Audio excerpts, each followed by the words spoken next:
I was addicted to pentazocine. Before I knew, I started injecting myself. I inject and inject and inject. So when I found out that there was no more, my bones were already showing and no healthy tissues were coming out and all, I stopped injecting and I went to my leg. Inject and this one said decaying. You went to the... Yes. Oh. I injected no flesh again. As I'm talking to you now, I'm partially disabled. At a level I got to, I started injecting my testicles and my... Exactly. I'll be walking sometimes, the craving will come. I'll look for the nearest fast food, enter their toilets. By the time I choke, come out, all smiles. Yeah. But as you're going all serious in the hurry, all the flesh here is gone. You can tap and see that it's just bone that is here now. Unlike here, sure. They took flesh from my laps here. Cover.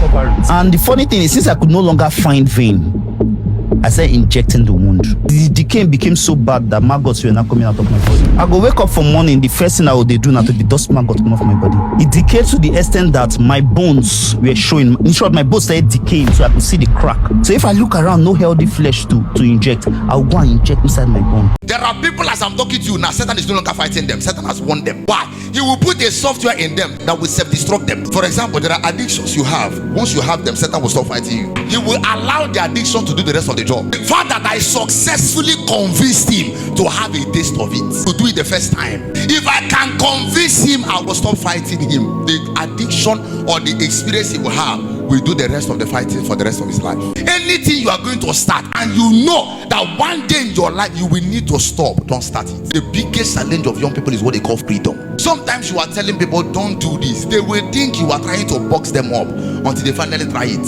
When they try it, they will not want to stop. That's when they will realize that they walked into bondage without planning to. Wanting to stop and needing to stop, they are not the same thing. Anything you are going to start and you know that one day in your life you will need to stop, don't start it. The reason is because you are a programmable device. Anything you start becomes who you are.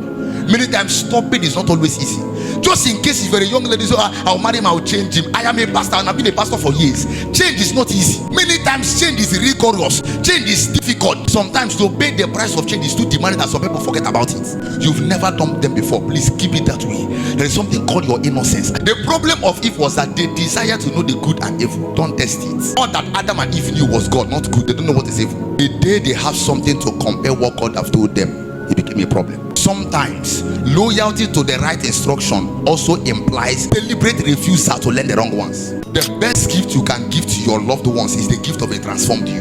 You see, this clean version of you, this unpolluted version of you is the best gift you can give. Be careful of the things you try for the first time.